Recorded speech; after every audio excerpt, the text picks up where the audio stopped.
ఓం సాయిరామ్ సమర్థ సద్గురు సాయినాథ్ మహారాజ్ కీ జై. సాయి బిడ్డలందరికీ నమస్కారం అండి. ఎలా ఉన్నారు ఫ్రెండ్స్? ఏం చేస్తున్నారండి? అందరూ బాగున్నారు కదా? మన సాయినాథుని దయ వలన అందరూ బాగున్నారని, బాగుండాలని మనస్ఫూర్తిగా బాబావారిని కోరుకుంటూ ఆ సాయినాథుని కృప, కరుణ, కటాక్షములు మనందరిపైన నిండుగా మెండుగా ఉండాలి అని బాబావారిని వేడుకుంటూ ఈరోజు వీడియో అయితే స్టార్ట్ చేస్తూ ఉన్నాను. సాయినాథుడు మనకు ఎటువంటి సందేశాన్ని ఇచ్చినా కూడా దానిలో అర్థము పరమార్థము దాగి ఉంటుంది అని మనందరికీ బాగా తెలుసు కదా ఫ్రెండ్స్. అయితే సాయినాథుని సందేశం తప్పకుండా తెలుసుకున్నామండి. అంతకంటే ముందుగా మనలో కనుక ఎవరైతే మొదటిసారిగా మన ఛానల్ని చూస్తూ ఉన్నట్లయితే ప్లీజ్ తప్పకుండా సబ్స్క్రైబ్ చేసుకోండి. అలాగే మీకు వీడియో నచ్చినట్లయితే చిన్న లైక్ ఇచ్చి సపోర్ట్ చేయండి. మరి మన సాయినాథుడు మన కోసం ఈరోజు ఏమి సందేశం ఇవ్వబోతూ ఉన్నారో తెలుసుకుందామా? మరి బిడ్డా, నీ మనస్సులో మెదులాడే ప్రశ్న ఏదైతే ఉందో దానికి ఇప్పుడే సమాధానం దొరుకుతుంది. చూడగానే వినమ్మా, నీ మనసులో ఉన్న ప్రశ్న నాకే తెలుసు. ఈ సర్వాంతర్యామి అయిన నాకు అన్నీ తెలుసని నీకు తెలుసు కదా. నువ్వు నా దగ్గర కొన్ని విషయాలను చెప్పుకున్నా చెప్పుకోకపోయినా అన్ని విషయాలు నాకు తెలుస్తూ ఉంటుంది.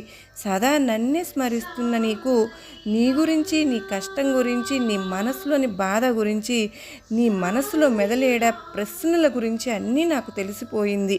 ఉంటాయి కదా, తెలుసుకోవాల్సిన బాధ్యత కూడా నా పైన ఉంది.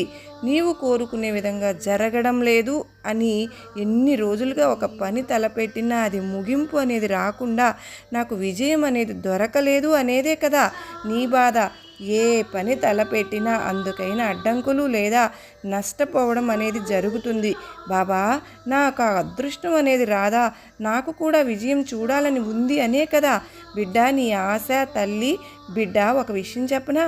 నీ కర్తవ్యం గొప్పదైనప్పుడు నీకున్న కష్టాలను చూసి భయపడతావా చెప్పు? ఆ కష్టాలు ఎదురైనప్పుడు ఏడుస్తూ కూర్చుంటావా? ఎప్పుడూ కూడా నిరాశ అనేది ఏ కథకు కూడా మూలం కాదమ్మా. నిరాశ అనేది గెలుపును తీసుకురావడానికి ఎప్పుడు సహాయపడదు. కాబట్టి ధైర్యంగా ముందుకు అడుగు వేయి. నీ సంకల్పం నెరవేరాలని నీ ఆశ కూడా ఉంది చూడు.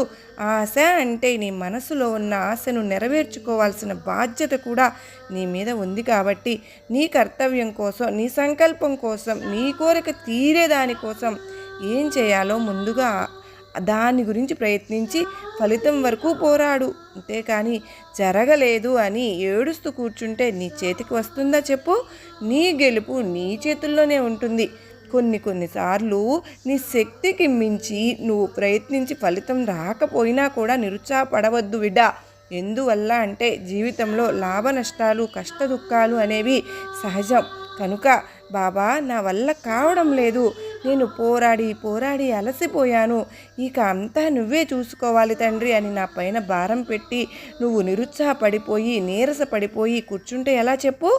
ఎప్పుడూ కూడా నీ శక్తి నీకు తెలియదమ్మా. గ్రహణం సమయంలో కూడా సూర్యుడు ప్రకాశాన్ని కోల్పోతాడు కదా. ఆ గ్రహణం విడిచాక తన శక్తిని, తమ ప్రకాశం ఇంకా ఆపగలరా చెప్పు?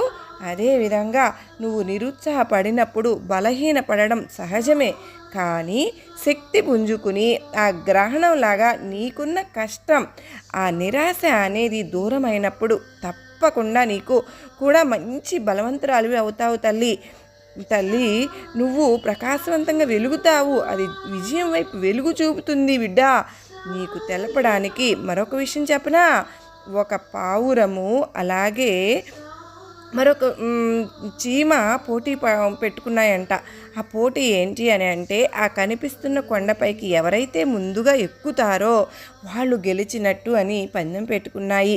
చీమ కూడా సరే అని ఒప్పుకుంటుంది. కానీ చీమ చాలా చిన్నది కదా, దాని నడక కూడా చిన్నగానే ఉంటుంది. కానీ పావురం గాలిలో ఎగిరి వెంటనే ఆ కొండపైకి చేరుకోగలదు. కానీ చీమ అదంతా ఆలోచించకుండా పోటీకి సిద్ధపడిపోయింది. అప్పుడు వెంటనే ఆ పావురము పక్కపక్క నవ్వి, ఏంటి నాతో నీకు పోటీయా? నువ్వు ఇంత చిన్నగా ఉన్నావు, నాకు భగవంతుడు 2 రెక్కలు ఇచ్చాడు, ఈ రెక్కలతో నేను ఎగిరేయాలని 2 నిమిషాల్లో వెళ్ళి ఆ కొండను ఎక్కేయగలను, కానీ నువ్వు ఎప్పటికీ ఎక్కుతావు, నాతో పోటీకే నువ్వు దిగావా, ఆహా అని చాలా హేళనగా మాట్లాడింది. కానీ చీమ ఆ పావురం చెప్పింది ఏది మనసులో పెట్టుకోలేదు. పావురం 2 నిమిషాల్లో ఎగిరి ఆ కొండపైకి వెళ్ళిపోయింది. కానీ చీమ 2 గంటలైనా కూడా కొంత దూరమే వెళ్ళగలిగింది. పావురం ఆ చీమను చూసి హేళనగా నవ్వుతూ వెళ్ళిపోయింది.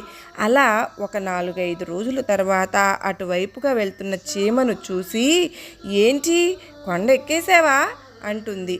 అవును, కొండ ఎక్కాను, నేను ఎక్కగలిగాను, కొండ నాకు ఆ ఎక్కే సామర్థ్యం ఉంది. గెలుపు అనేది సహజం, ఓటమి అనేది కూడా సహజమే, కానీ ఆ గెలుపు అనేది ఒకరికి త్వరగా వస్తుంది, మరొకరికి ఆలస్యంగా వస్తుంది.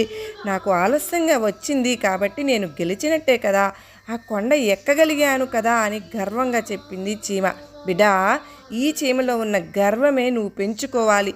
ఈ చీమ నిదానమే ప్రధానం అనుకుని తన శక్తిని మించినట్టే వెళ్ళి విజయం అందుకుంది. అది ఆలస్యమైందా త్వరగా వచ్చిందా అని ఆలోచించకుండా నాకు గెలుపు కావాలి అని ప్రయత్నించింది. అదేవిధంగా నువ్వు కూడా నువ్వు కోరుకున్నది ఆలస్యం అవుతుంది అని చెప్పి నిరుత్సాహపడవద్దు. ఆలస్యమైనా సరే గెలుపు అనేది తప్పకుండా నిన్ను చేరుతుందమ్మా. ఆ గెలుపు వచ్చినప్పుడు ఆ సంతోషం దానివల్ల దానికి విలువ అనేది పెరుగుతుంది.